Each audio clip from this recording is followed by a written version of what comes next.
Good evening and welcome to Tucker Carlson Tonight. A lot has been written about the corruption of politicians. You've seen that before. But really not enough has been said about how unbelievably boring they are in person. That's the main thing you notice when you have dinner with them. Their main interest is themselves. That's what they talk about. It's all they can talk about. And it's very tedious. Narcissism always is tedious. And so one of the great and happy and unexpected surprises of this cycle is how many interesting people are running around the country. People with something to say that isn't necessarily about them. People who have interest beyond just accumulating more power. J.D. Vance in Ohio, Kari Lake and Blake Masters in Arizona, Joe Kent in Washington State, Dr. Oz in Pennsylvania. None of these people has been in politics before. All of them seem to be listening to voters, listening, not just talking. And amazingly, all of them could win on November 8th. And if they do, that's a huge problem for the Democratic Party and for the people in charge more broadly. It's a potential disaster. It's one thing to elect more Mitch McConnells, tame Republicans who know what the rules are. The first rule, of course, is you must lose.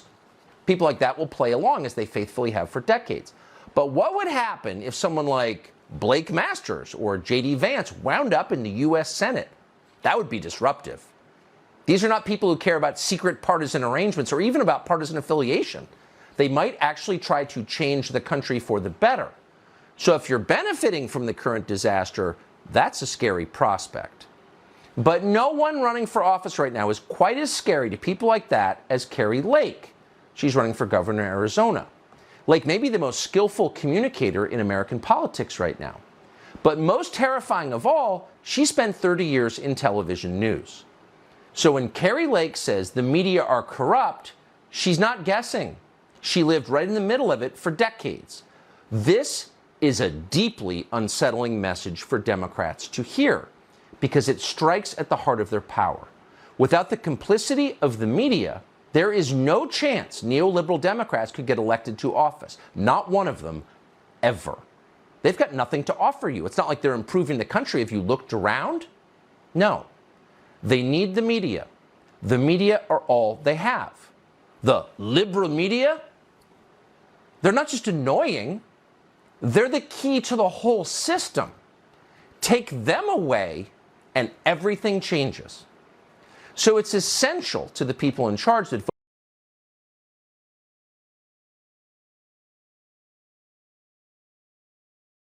voters continue to believe that the so-called news coverage they see and read is real, that it conveys facts and not simply crude North Korea-style political propaganda.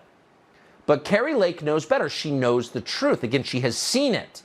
And they truly hate her for revealing this secret in public. Kari Lake has spent the last year absorbing the cruelest and most outrageous possible attacks from her former colleagues in the media. They're not simply trying to defeat her in November, though of course they are.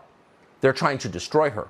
They're trying to make certain that no American voter ever has the chance to hear what Kari Lake is saying. Because again, once people know it's all fake, this isn't news, these are lies, and these lies are the key to keeping the people who are wrecking the country in power. Once people understand that, the game is over. It's done. So they have to stop Kari Lake. Here's a sample. Kari Lake was the picture, the image, the definition of a threat to our democracy. Why the threat to democracy by way of Arizona is way more dire than you may think. Kari Lake, she has made lies about the 2020 election conspiracy theories. Kari Lake, who has been out there spreading false conspiracies and election lies still today. Gubernatorial candidate Kari Lake, who's been called Trump in heels and will not say whether she would accept an election loss in her own race, is an extreme anti-vaxxer. She's an election denier. She's a conspiracy theorist. Rising star of the right wing.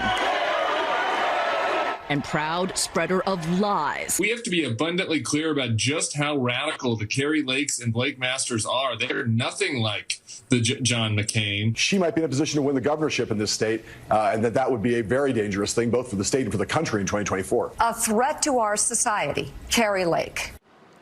Oh, she's an extremist. Kari Lake is extreme. Scream the people who support open borders and late-term sex-selective abortions and the castration of children. She's extreme. Unlike us, she's hurting democracy, they yell, as they promote censorship and voter fraud.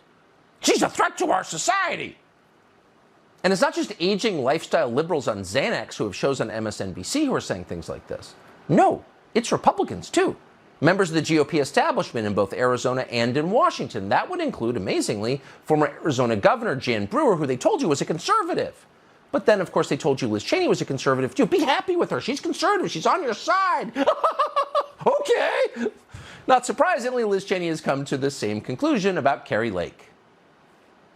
Republican candidate in Arizona for governor. Right, who's an election denier, who is dangerous. And that's the kind of thing we cannot see in our party. We cannot see an accommodation like that. And I think it's very important that we be clear about that. So are you going to campaign for Katie Hobbs, the Democratic candidate for governor in Arizona, as a result of that? I am going to do everything I can to make sure that Carrie Lake is not elected. So does that include campaigning for Democrats if that's what it takes? Yes. It does. Okay.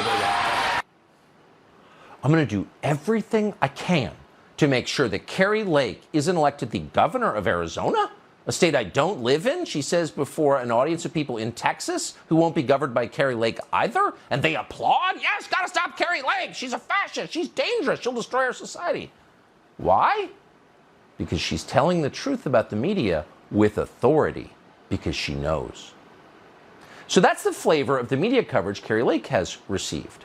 In fact, over the past year, there's not been a single objective or anything approaching an objective news story about Carrie Lake in all of legacy media. Every single story has been a partisan attack because they know she's telling the truth. But here's the amazing thing, and the heartening thing, is it tells you about the waning power of the media. Carrie Lake thrived anyway. She's now leading the race in Arizona. If the election is fair, she will win. So how'd she do that? Few people can do that. How'd Carrie Lake do that? Well, she knows what she believes. She's not reciting her positions from a teleprompter like Joe Biden or John Damage. She has real beliefs. But more than anything, Carrie Lake is not afraid of the media. She's not on a leash like everyone else. She knows who they are, and she's willing to say so.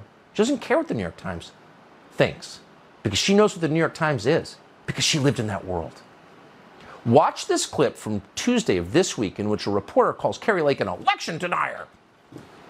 If you're going to start throwing around terms like election denier, let's remember who the other election deniers were: Hillary Clinton and all the Democrats. Let's talk about election deniers. Here's 150 examples of Democrats denying election results. So it's okay for Democrats to question elections, but it's not okay for Republicans.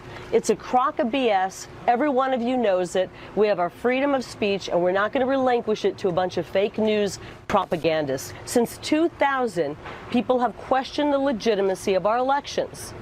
And all we're asking is that in the future, we don't have to happen anymore. So you watch a clip like that and you begin to connect some dots. Okay, so the media that control our perception of reality, that lie about what they tell us and don't tell us all kinds of things we probably should know about the rest of the world, for example, those media organizations are, relatively speaking, tiny. They're tiny. This is a country of 340 million people. MSNBC has like 11 people watching. So why are they so powerful? Well, they're so powerful because the people in charge take them seriously. They act like they have moral legitimacy, when of course they have no moral legitimacy of any kind. This is full North Korean propaganda. It's an offense against democracy, what they're doing. And Carrie Lake knows that. And she pulls off their mask and lets them know they don't deserve our respect. Here, for example, is Carrie Lake's response in June when a CNN reporter asked her for an interview. Watch this. Hi. Carrie. Hi. Nice to see you. Come off and CNN. You don't have a mask on anymore. What's going we're on? outside. Do you have a minute to well, chat? we're 6 feet apart. Do you have a minute to chat?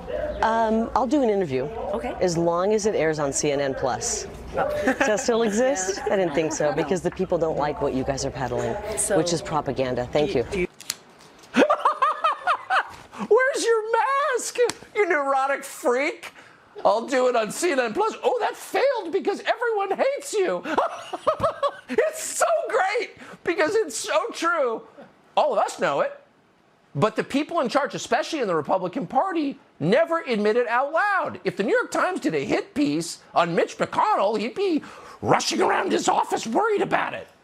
The New York Times has a hit piece on Carrie Lake every day, and she laughs because it doesn't matter what the New York Times thinks. They only have power because we give them power, because we treat them like they're real, but they're fake. They're ghosts. Turn on the lights and they evaporate. They go away. They don't actually exist. They're a fantasy that can only continue as long as we participate. So in attacking the media, what Carrie Lake is really doing is standing up to institutional power. So, for example, Carrie Lake is not afraid to improve the lives of people in Arizona by pushing back against the vaccine lunacy. Oh, she's an extreme vaccine denier. She's an anti-vaxxer, says MSNBC. She doesn't care. On Wednesday, she announced that no matter what the CDC does, Arizonans will never be forced to inject their children with an experimental vaccine that clearly hurts people. Watch. This is an experimental shot. Our children are not guinea pigs. And we're not going to have incidents of myocarditis in our young, precious children. We will fight that with every fiber in our being. We're not going to have this forced shot by the CDC, which has their tentacles in, and I'm going to fight that. Imagine what she would be like on a debate stage. How'd you like to face off against her? Well, Katie Hobbs doesn't want to. She's running against Katie Hobbs. Katie Hobbs was the Secretary of State of Arizona, and she's refused to debate Carrie Lake. Oh, she's an election desire. Right. Okay. So how does Katie Hobbs plan to win? Well, this week, Hobbs, who is again the Secretary of State of Arizona in charge of elections, announced that thousands of voters mistakenly received a ballot that had only federal races on it. Now, there's no proof this was deliberate, but it kind of undercuts the whole election denier attack when you send out thousands of faulty ballots a few weeks before the election. So as we said, assuming that all votes are counted, and we should never take that on faith, we should never take that on faith. If this is a democracy, we have an absolute right to have it proven to us that the election was fair. If it is fair, Carrie Lake's going to win. She's leading in pretty much every poll. So you kind of have to wonder, if there's a person running for governor of Arizona with every person against her with institutional power, and she's going to win anyway, then maybe she's doing something other Republicans should learn about. And so we have invited, and we're grateful that she accepted, Carrie Lake on the show tonight to pass on a little advice to other candidates. Carrie Lake, thank you so much for coming on. So you were so attacked and reviled that news channels who might be sympathetic to you, or people who might be sympathetic to you, didn't even bother to talk to you because, there's no chance you could win. Now you are winning. That's an amazing achievement. What advice would you give to other candidates? Oh my gosh, fight back. I mean, here's the beautiful thing, Tucker. People really aren't watching a lot of these news channels. And right. I know it because I used to be privy to some of the ratings of the local news. And so they show up, and 90% of them are liberal leftists. And probably of that 90%, 89, well, maybe 100% of them aren't that smart. And they think they're so powerful. And I just decided to start bringing a camera and a microphone and turning the camera on them. Here's how it goes. They throw you a question. It's loaded with a whole bunch of garbage. There's obviously an agenda in their question and a soliloquy, and then they get you to answer it, but they cut their part out so they don't look like a fool. Well, we decided to start putting their part right out on the internet and showing people what the media is up to. And they've been lying and doing hit pieces about me. I've been on the campaign trail for 506 days, but who's counting? And they've been lying almost the entire time. But the people just aren't buying it anymore. I mean, they're tuning in to people like you. You've got the ratings.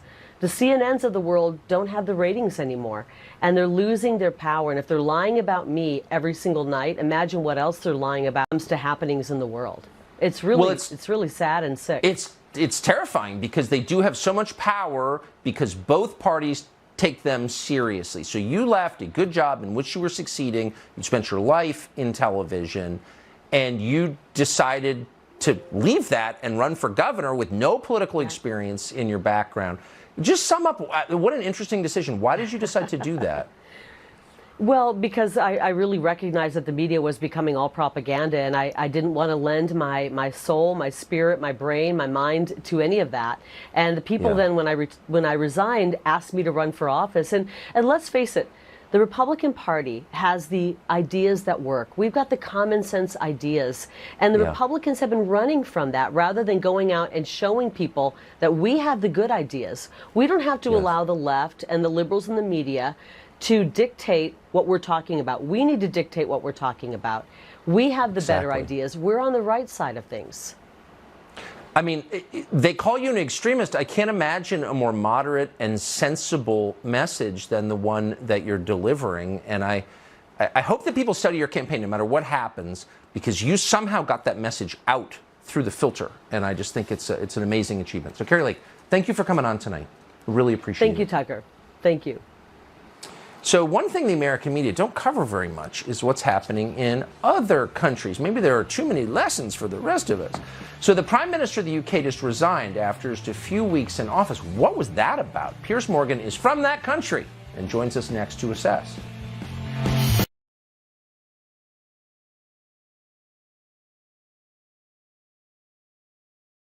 Ryan is the emasculated lifestyle liberal who's posing as a working man as he runs for Senate in Ohio. He's accused his opponent, J.D. Vance, of peddling conspiracy theories. Okay, conspiracy theories. Like, what, the last election was unfair? It's a conspiracy theory. So we thought we'd take a look at some of Congressman Ryan's theories. The Washington Free Beacon's Joe Simonson did the work for us. He just unearthed this footage. It's from Tim Ryan's first congressional campaign. Now, in this clip, you don't hear this very often in Washington, Ryan promises to investigate the idea, which he takes very seriously, that the U.S. government created AIDS to murder black people. Watch this. Dr. Boyd Graves and others have discovered evidence of the intentional creation of the HIV/AIDS virus and other life-threatening diseases and targeting of black populations by agencies of the U.S. government. As a U.S. congressperson, will you support our demand for a full congressional investigation into this matter? Absolutely. That was quick and easy. You see him lick his lips and the lip. Oh, this is crazy. What do I say? I can't tell him it's crazy. And by the way, it's not only I mean, we're open to any possibility. We believe in UFOs. So if there's evidence of it, of course, we'll follow up on it. There doesn't seem to be any evidence of it, though. And claims like that make people really hate each other on racial grounds in this country. So a responsible person would have said, no, I don't actually think that's true. But he did not say that because he'll say anything because all he wants is power. So the Free Beacon followed up with Tim Ryan's office to find out, have you gotten the probe underway? The genocide? But they didn't get a response. But this wasn't the only brilliant idea that Tim Ryan has had. Breitbart reports tonight that when he ran for president in 2019, remember that? Tim Ryan pledged to free 1 million inmates from across the country, just let them out of prison. Presumably, if he wins election in November, which thank God he's not going to, he would try that in the U.S. Senate. So people are getting a little sick of politicians who will say anything like Tim Ryan. And that's not just in this country. In the UK, Prime Minister Liz Truss just resigned. She is now officially Great Britain's shortest serving prime minister. What is this about? Well, Piers Morgan had her number early. He's the host of Piers Morgan Uncensored on Fox Nation, and we thought he would be able to explain what is this all about to us tonight. Piers, thanks so much for coming on. I know since I talked to you yesterday on unrelated matters that you were very mad at Liz Truss, but I don't understand the nuances. Why was she so bad? Well, I thought from the start that she was utterly useless, and she's now turned out to be indeed utterly useless, mainly because, and this might sound familiar to you, Tucker, about what's been going on in America.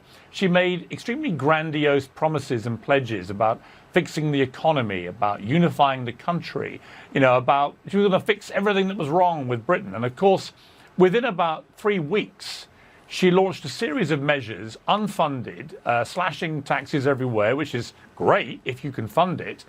She couldn't. The markets reacted horrifically. The pound had a run on it against the dollar, almost leading to parity. Interest rates rocketed. And it was very quickly clear she didn't know what she was doing. So then she did what all weak leaders did. She threw her treasurer, her chancellor, under the bus and fired him to try and save her own skin. That didn't work. And then she got the visit from the men in grey suits, the Undertaker, sliding the back door of number 10 Downing Street today to say the game was up and it was all over. 44 days, Tucker, and she's gone. This was a British Prime Minister, the shortest tenure in the history of my country. Now, on one level, it's very embarrassing, shameful actually. What she did was play a reckless casino politics with the nation's finances, and the result will be that millions of people in Britain will have much higher mortgages, and that's going to be very painful for them. So there was real cost and pain to what she did. But there is a lesson, isn't there? The one good thing about this is, once we realised she was indeed utterly hopeless, we were able to get rid of her very quickly. You guys, you're stuck with old Joe Biden for years more. And of course, he's been making the same promises about the economy, same promises about unifying the country, all this stuff. We have a very flawed political system in many ways in our country, but the way we are ruthless with bad leaders is actually, I think, quite an impressive feat. Well, I couldn't agree more. So we think of the British economy as ever enduring, one of the most stable in the world. It sounds suddenly like it's not very stable. Yeah, listen, it just shows you what can happen if you play roulette with the markets, if you do stuff which just doesn't make sense. And I said this when she did her big mini budget after 3 weeks in office. And I thought, wow, this just doesn't make any sense. She's not funding any of it. She's giving us all these tax cuts. Where's the money coming from during a financial crisis, during a massive cost of living crisis? She kept saying it was about growth, growth, growth. In fact, tens of billions of loss later, literally, in a week, we realised it was the complete opposite, and we were able to act. I mean, it was so bad, Tucker, that The Economist, which is quite a serious economic magazine, did a profile of her about 10 days ago, in which they compared her to an iceberg, a lettuce. And they said that she basically, if you took out the Queen's death and the 10-day period of mourning, she had basically lasted about the shelf life of a lettuce. And the Daily Star newspaper in Britain then did a live stream of an actual lettuce 7 days ago, just to see what would happen and would it outlast Liz Truss. And today, the lettuce was declared the victor. The lettuce outlived Liz Truss. And if that doesn't sum up what a ridiculous farce this has been, I don't know what does. But it's been a pretty awful episode for Britain, very embarrassing. It has shattered our reputation, as you say, for economic competence. And now we're facing an extraordinary situation where Boris Johnson, who was, as you may remember, fired from office 3 months ago by his own party turning on him, is now one of the favourites to make a dramatic return and become Prime Minister again. And that, I think, for many people, will be the day that we decide to get on a plane and come to America permanently for the calmness and the solidity of your presidential system. Well, you're always welcome here. Piers Morgan, great to see you tonight. Thank you for that. Beaten by a wedge salad. I love it. Piers Morgan, uncensored. Date to a story CDC does not want you to talk about. The agency just voted to add the COVID vaccine to the childhood vaccine schedule, despite the fact it is dangerous, doesn't help, and is in no way scientifically justified, though it will boost the stock price of certain pharma companies. We've got details straight ahead.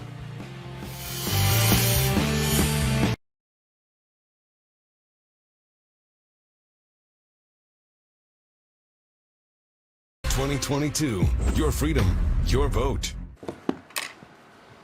So in a story that's not getting enough attention, the CDC just voted unanimously to add the COVID shot to childhood immunization. Some members of the panel at the CDC were wearing masks during the vote, even though they were inside on a Zoom call, to give you a sense of the caliber and emotional condition of the members of that panel. This decision will harm children. There's literally no question about that. Many states directly peg their vaccine requirements to the CDC schedule, and that means children will be forced to get this vax, which is unnecessary, scientifically unjustifiable, and dangerous, in order to get an education in this country. Now, the CDC denied our reporting on that. They lied and said that's not true, but it is true. It's absolutely true, verifiably true. Fortunately, officials in several states, including Florida, Texas, and Kansas, are not going along with this. They announced after reporting that they will not comply with the CDC's new vaccine schedule. Dr. Jet Neshwat joins us to assess what's going on tonight. Doctor, thank you so much for coming on. So people who want their children to receive this vaccine can, of course, give their children this vaccine. Why would the CDC put this on its schedule? Do you have any idea? Yeah, you're exactly right. maybe profit. There's no good reason to have a vaccine that can't stop disease, can't stop transmission of disease on this scheduled vaccination. You know, Tucker, I've worked the front lines. I have literally taken care of thousands of COVID patients the past 2.5 years, many of which were children, none of them that I had to hospitalize. But yet today we see the CDC vote to put COVID-19 on the childhood vaccination schedule, you know, up against the polio vaccine, which actually helps you prevent you from catching paralysis, prevents you from developing paralysis, or the measles vaccine, which prevents, you know, encephalopathy, inflammation of your brain, or blindness, or even, you know, up against the hepatitis vaccine that helps prevent destruction of your liver. But yet they want to add COVID-19 for children. What will that do? Help reduce a sniffle? You know, it's important to understand that almost 86% of children have natural immunity. And a recent study out of the University of Indiana just found that that natural immunity in children is actually stronger and lasts longer for protection more so than compared to adults. So we need to keep that in mind. But yet they want to put this vaccine on the schedule that shows no benefit. There's no data or evidence that shows it's of benefit. And there's no data or evidence that shows it can prevent disease and it can prevent death. This vote was irresponsible and illogical. I mean, on some level, they're discrediting all vaccines, including vaccines like the ones you mentioned, the polio vaccine, which I think most reasonable people are very in favor of. This is so reckless and crazy that people wearing masks on Zoom calls are going to scare Americans away from all vaccines. Yeah, we need to stop with the fear mongering. We're no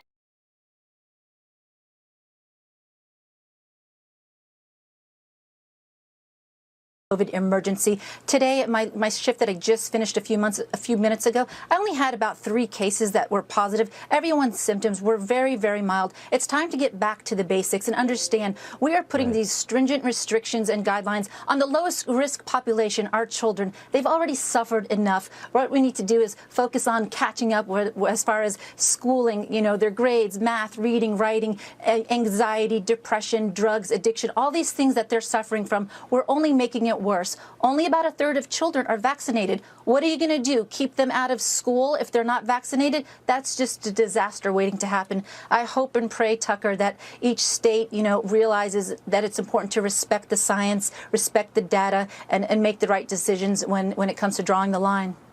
I hope so, too. Dr. Jeanette Nesheiwat, thank you very much. Thank you, Tucker. So school boards, for some reason, are pumping an awful lot of money into promoting race hate in the classrooms. Actual education is being neglected. A lot of schools are not meeting basic proficiency standards. At a recent meeting of the Wake County School Board in the state of North Carolina, one pastor let his school board know how he feels about this. Watch. 78% of 3rd through 8th grade black students are not proficient in math in Wake County. We're wasting taxpayer dollars putting money towards this diversity office that's not benefiting those who need it the most. And as we talk about inclusion and making sure that the trans student feels comfortable and the queer student feels comfortable, what does that have to do with reading, writing, and arithmetic? As we are teaching cultural Marxism and grooming children to be the next pervert, we are damaging our kids in this public school system, and it needs to stop. The man you just saw is John Amanchaku. He is a pastor, as we said. He's a father as well. He joins us tonight. Pastor, thank you so much for coming on. It's striking to hear someone point out that the point of schools is to educate children, and they're not doing it. Why is it left to you to say that? Well, it's a shame that I have to say it, but I'm going to say it. As a father of 3 beautiful black children and as a youth pastor, it's my role to speak up for children of all colors and creeds. There's a new God in the land, and this God's name is diversity, equity,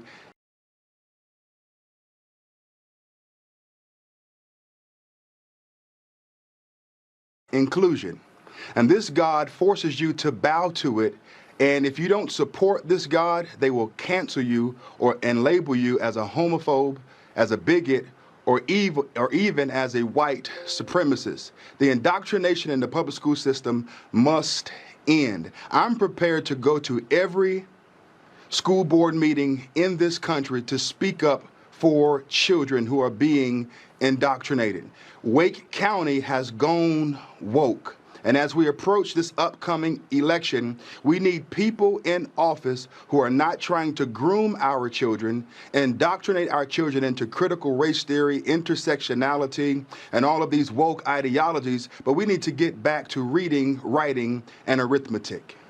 So many pastors in white and black churches have gone along with this anti-Christian program, and it's a tragedy to watch. Why have you not? Why are you different? Because I've read the Bible. You know, from Genesis to Revelations, we have a clear viewpoint on what God expects of pastors. But the modern day pastor today is more like a wimp and less like a watchman. The Bible says that the blood will be on the hands of the watchman or the pastor, the prophet or the preacher if they fail to expose the truth of what's going on. This is why I wrote my new book that was released called Erased: Uncovering the Lies of Critical Race Theory and Abortion. I'm doing a national book tour in 2023, and I'm going to expose what's going on and the left's plan and attempt to destroy our children and to destroy the black community through critical race theory and abortion. Christian leaders need to stand up and say that, and they do and they're not, and I'm just grateful to see that you are. Pastor, thank you very much for joining us tonight. Pastor Armand Chikwu, thank you. So we have a bear alert after the break. Not a lot of people fight off a grizzly bear and live to tell the story, but a college wrestler just did. He saved his friend's life in the process. An amazing story. We're honored to have him join us next. So a couple of years back, at the very pinnacle of the craziness, a city councilwoman in Seattle voted to defund the police. She called them murderers and racists, but she doesn't want to defund the police who protect her. She actually wants the police to protect her. She's demanding it for the second time. Our Northwest crime correspondent Jason Rance joins us with an exclusive report on this. Hey, Jason. Hey, Tucker. Socialist Seattle City Councilman Shama Sawant says she is the victim of a drive-by poop thrower. She says a man has thrown a bag of human waste at her home 6 times this month, and she's now demanding that the Seattle Police Department not only prioritize the investigation, but post officers outside of her home for protection. Now, just for context, the SPD lost nearly 500 officers since her defunding campaign, and it's gotten so bad we've gone weeks without investigating sex crimes because we didn't have enough staff. So a nonviolent poop thrower is obviously not a high priority. But how's this for bizarre? She's criticizing the cops for not sending the human waste to a lab for forensic testing.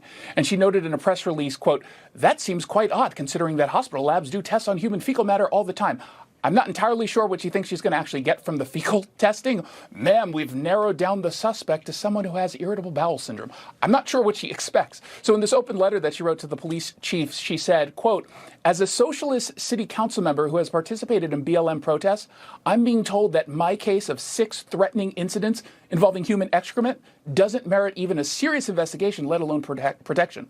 Yes, that's exactly what she's being told. This is not the first time the police defunder has asked for special treatment. She's made the same demands last year after receiving threatening emails. Now, police tell me this is an open investigation. I should know, Tucker, if police do end up making an arrest, thanks to the criminal justice reforms that Sawant backs, it's not a bookable offense.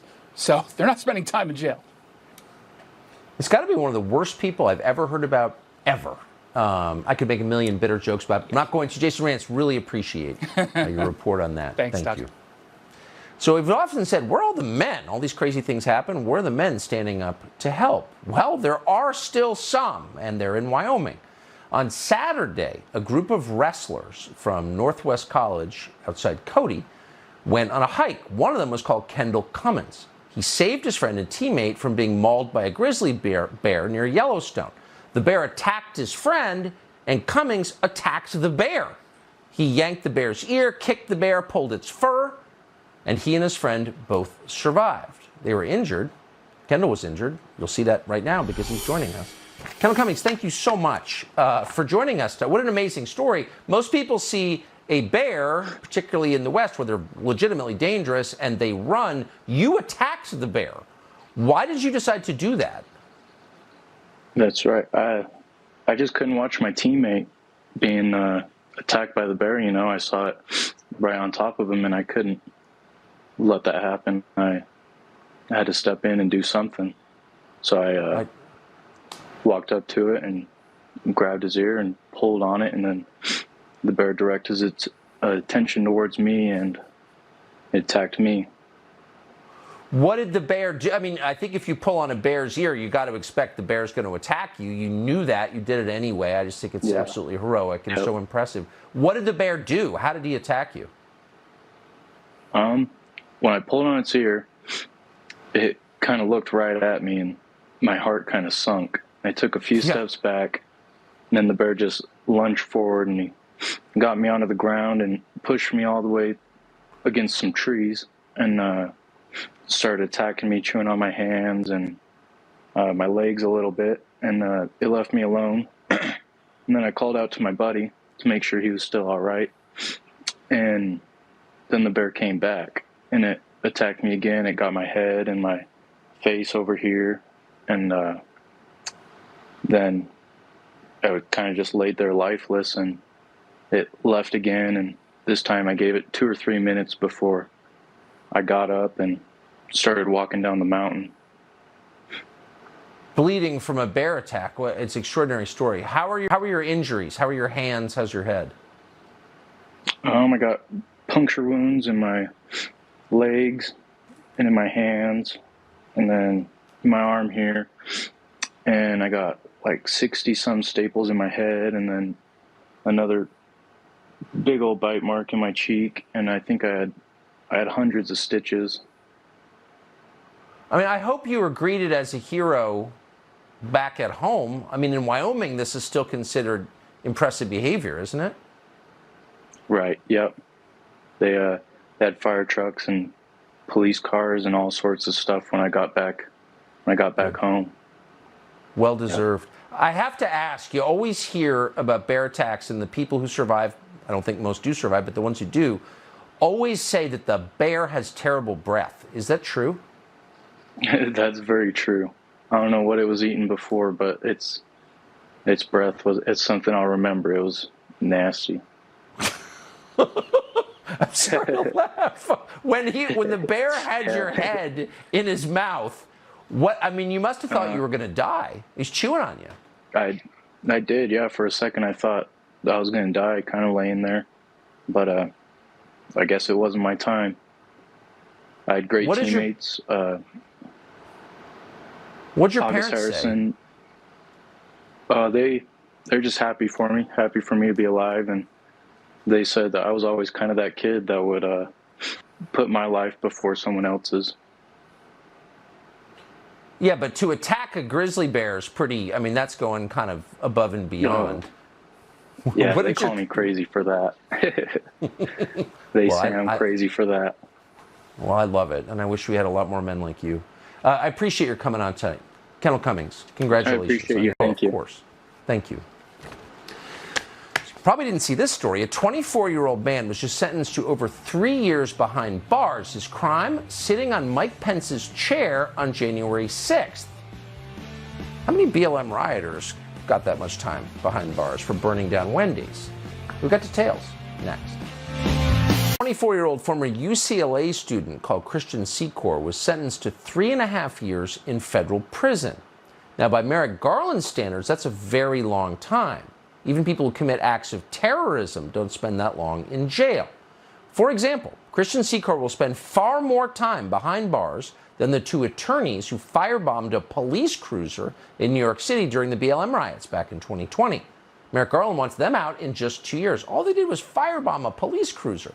So what exactly did Christian Secor do to spend more time behind bars, a lot more than those guys? Well, on January 6th of 2021, Christian Secor walked into the Senate chamber and sat down briefly in Mike Pence's seat. That's it. Didn't hurt anyone. Sat in Mike Pence's seat. For that, Christian Secor will spend more time in prison than people who tried to set police officers on fire, to murder police officers. So what does Mike Pence think of this? A man going to prison for 3.5 years for sitting in his seat. He didn't issue a statement about it, so we called his office. What do you think? He didn't respond. Maybe he will. It'd be interesting to know. What does Mike Pence think? Is he for this? That's it for us tonight. We'll be back tomorrow. In the meantime, Sean Hannity's next.